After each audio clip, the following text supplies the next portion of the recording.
I'd like to welcome everybody to another edition of Beyond the Budget. My name is Matt Podhradsky. I'm the City Administrator for the City of Chaska. I'm here today with our new Chief of Police, Ryan Seibert. Welcome, Ryan. Welcome to the community. Thank you, Matt. Ryan has been with us for the past several months. He actually came on right about the same time that we went into more closure mode because of COVID, and has done just a fantastic job getting himself involved in the community. Today what we want to talk about is a portion of our budget that we put a lot of focus on this year, is really the result of community conversations that we've been having over the course of the summer through our police department, and also survey results that we got back from the community talking about some of the things that we want to learn to know, what we're doing well, but also things that we might improve on our service model. And so out of that study, there's some initial things that have come out that really play into the budget process that we have this year that we want to prepare for 2021. And Chief Seibert, I'll turn it over to you to talk about some of the things that you found and some of the recommendations that are coming out of that. It's one of the highlights has been the need for community engagement and partnerships between the police department and the community. And we do have a community partnership specialist officer that does a fantastic job of engagement in the community, but trying to find mechanisms and ways that we can expand upon that engagement with some of our other staff. So along those lines, taking a look at ways that potentially, whether through adding staff or looking at service models, trying to find a way to reduce the overall officer allocation or response to incidents throughout the year, just as a way to make officers more available to engage in those community conversations, in those community partnerships is vital. Also, another theme that has emerged is additional training for officers in the area of mental health and some of the unique challenges that come with that. And what's been identified in response to that is a 40-hour crisis intervention training, which a number of our officers have already completed over the past several years, but taking a look at a training mandate to get the rest of our staff into that 40-hour crisis intervention training, which provides additional tools and resources to the officers when dealing with mental health incidents and situations, just to ensure that we can bring about a positive resolution to those types of incidents. In another key area in response to the community conversations is dealing with what has been described as a challenge with narcotics or drug activity in the community. And I believe a mechanism that we can employ as a police agency and as a city would be to explore a partnership with a drug task force consortium in the area, which we have not been participating in over the past number of years. So rejoining that consortium would bring more resources and more attention to any narcotics issues that might be occurring in the city. So 3 specific proposals that are being made with policing in our general fund budget this year are to put dollars towards reestablishing our membership in the Metro West Drug Task Force, to put dollars specifically towards making sure that our police officers are getting the 40 hours of CIT training. And then the third one is looking at the need for an additional staff person to be able to really meet the needs that we have in the community. And that position that we've identified has been a sergeant position. Why don't you talk about sort of why a sergeant position and what benefit that's going to provide in the field that really you've seen as being a need of the agency overall?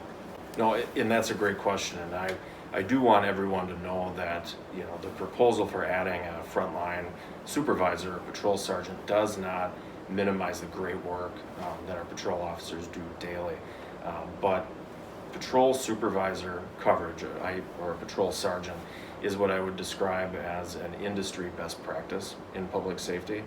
And how this relates to the community conversations, we've also received feedback of how important it is that as an agency, we're responsive to complaints that may be received by the community, making sure that our policies and practices as they relate to use of force are being followed, and as an agency that we're tracking those instances. And having a frontline supervisor or patrol sergeant staffed 24/7 is highly recommended, again, as an industry best practice. And I believe, as we grow as a community and the police department grows, progressively moving towards that type of 24/7 supervisory coverage is beneficial for the community. So adding an extra patrol sergeant would obviously increase the number of shifts throughout a calendar year that we have a patrol sergeant on duty. And at a very high level, what that does is it provides that general sense of direction and leadership to the officers working on that individual shift. But also administratively, it meets a lot of the mandates in our use of force policy and in our response to complaint policy of how, as an agency, we process instances of use of force or how we deal with complaints. And having that sergeant present on each shift very much ensures that we're following the initial stages of both. So one of the statistics that you had shared as part of this process with myself and with the council was what percentage of our shifts are covered right now by direct line supervision through our sergeants, and how much would be covered if we added one position. Why don't you talk a little bit about those statistics? If I had to throw out a raw percentage, we're probably currently somewhere around 65% of the time that we have a supervisor scheduled prior to any time off or any leave. An additional position would bring that figure up just a little bit above 70% of the time, again, prior to any type of leave or training that might be applicable. We also do have an on-call supervisor system, which adding an additional patrol sergeant would add somebody else into that rotation. So in the event that a sergeant is not staffed on the shift, we do have that on-call rotation, and adding an additional person into that helps to spread out those total hours and make that more consumable for the agency. And this, of course, is one step moving progressively, hoping to the ultimate goal of having 24/7 supervisory coverage. But having an added sergeant position will afford us the ability to take a look at scheduling models and looking at the busiest hours of call volumes to try to ensure that, to the best of our ability, that we're staffing those shifts with supervisors. And talk a little bit about the West Metro Drug Task Force, and the ability to be part of a consortium of other agencies that deal with narcotics issues. What's the benefit that you see for us being a member? I think one of the largest benefits is the information sharing that comes along with being part of that consortium. And known offenders in the community, or even those that are unknown to our agencies or others, it brings that information sharing component.